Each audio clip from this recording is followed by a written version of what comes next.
Assalamualaikum warahmatullahi wabarakatuh. Hello great students, how are you today? I do hope you are doing well ya. Halo semuanya para siswa dan para siswi yang luar biasa. Bagaimana kabarnya pada hari ini? Semoga kabar teman-teman semua selalu baik-baik saja dan sehat-sehat selalu ya. Amin. Welcome back to my YouTube channel. Selamat datang kembali di channel YouTube saya. Today we are going to learn about new material. Jadi pada kesempatan kali ini kita akan belajar materi yang baru. What is it? Apa itu? Nah, as you can see on the screen, we are going to learn about narrative text. Jadi seperti yang terlihat di layar, pada hari ini kita akan sama-sama belajar terkait dengan narrative text atau teks naratif ya. Nah, untuk teks naratif ini merupakan salah satu materi bahasa Inggris kelas 12 semester 1. So, are you ready to start our class today? Apakah siap untuk memulai pelajaran kita pada hari ini? Thank you so much. Without further ado, let's get started. Nah, teman-teman, the first thing that we are going to learn is about the definitions of narrative text. Jadi hal yang pertama yang akan kita pelajari terkait dengan materi ini yaitu terkait dengan definisi atau pengertian dari teks naratif ya. Nah, what is narrative text? Apa itu teks naratif?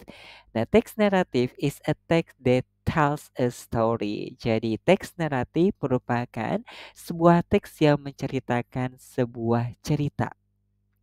Ya, the purpose of narrative text atau tujuan dari teks naratif adalah to entertain. Jadi untuk menghibur, to inform, untuk menginformasikan, or to persuade atau untuk mempengaruhi. Nah, there are some elements of narrative text. Jadi ada beberapa elemen dari teks naratif, yaitu plot, ya, kemudian ada characters, ada setting, dan ada theme atau tema, teman-teman ya. Oke, let's move to the next slide.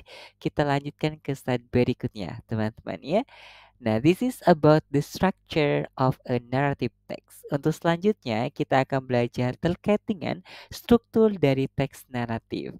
Ada 4 struktur dari teks naratif, yaitu orientation atau orientasi, kemudian juga ada complications ya atau komplikasi, dan ada resolution atau resolusi, dan yang terakhir adalah reorientation atau reorientasi, teman-teman ya.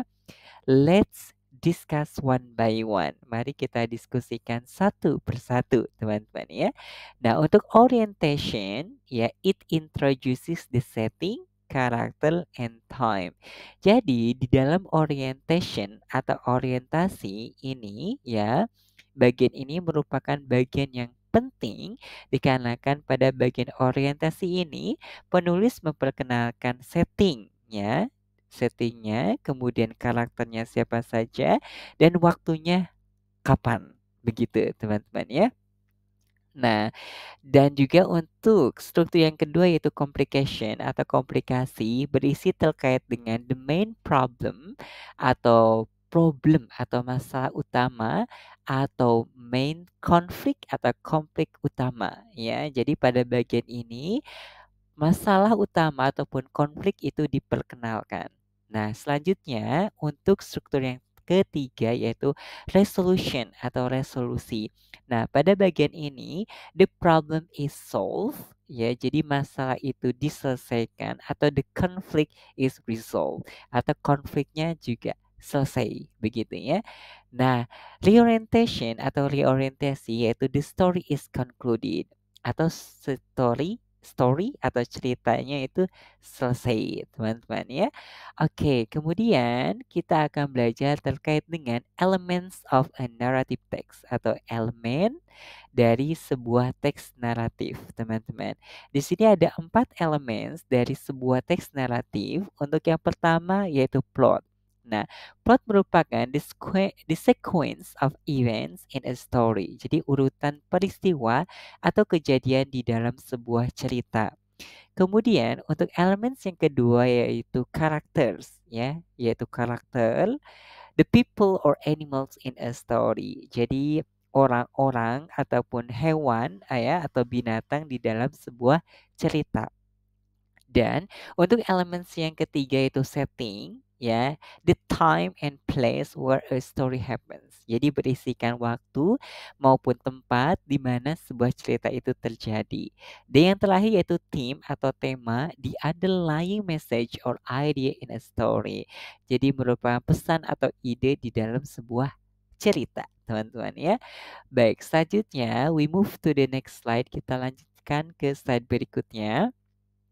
This is about types of narrative text. Selanjutnya kita akan belajar tipe-tipe atau jenis-jenis dari teks naratif.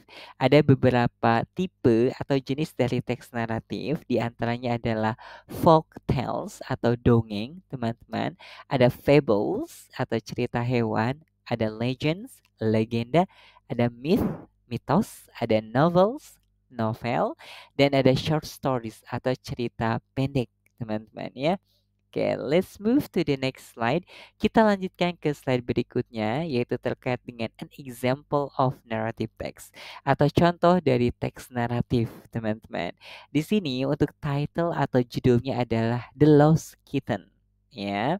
Nah, di sini kebetulan sudah terkategori ya per ini ya, ada orientation, kemudian ada nanti complication, ada kemudian resolution, dan yang terakhir adalah reorientation. Untuk yang pertama itu orientation, di mana untuk orientation tadi berisikan perkenalan untuk toko, kemudian tempat, dan lain sebagainya, teman-teman. Mari kita sama-sama baca. In a quiet neighborhood, nestled amongst blooming roses and ancient oak trees, lived a mischievous kitten named Whiskers. Whiskers, with his strips of black and white, was a whirlwind of energy, always exploring and getting into trouble.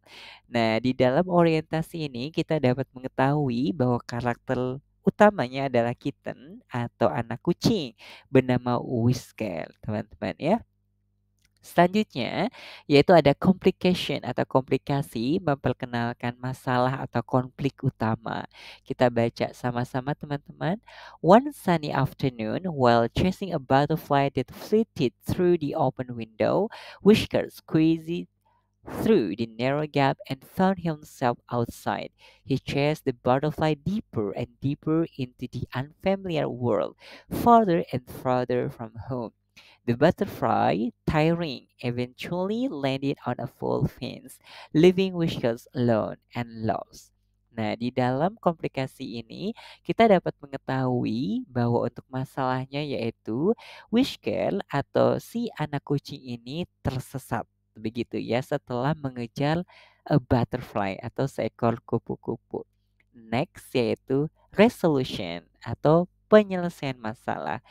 Now, Whiskers, small and bewildered, cried out for his mother. He wandered through the long grass, his tiny paws tripping over unseen obstacles.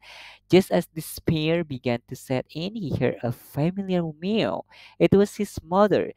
She had been searching for him frantically and finally found her adventurous kitten. Nah, untuk penyelesaian masalah tadi, yaitu ketika tersesat, ternyata untuk penyelesaian masalahnya yaitu, nah kitten atau Wishka ini ditemukan oleh ibunya ya. Kemudian terakhir adalah reorientation atau ceritanya mulai berakhir ya, atau penyelesaian cerita. Whiskers, relieved and a little ashamed, snuggled into his mother's warm fur. He learned a valuable lesson that day to stay close to home and not wander too far. From that from that day on, Whiskers was a much more cautious kitten, but his spirit of adventure never truly faded.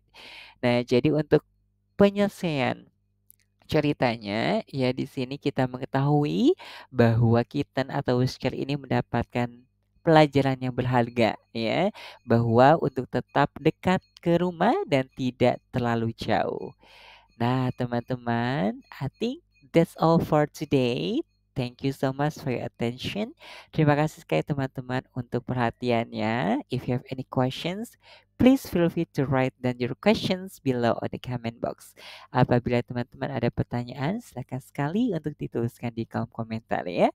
So everyone, let's close our class today by saying stay happy, stay healthy, stay cool, and goodbye. Wassalamualaikum warahmatullahi wabarakatuh. Have a nice day. Bye bye everyone.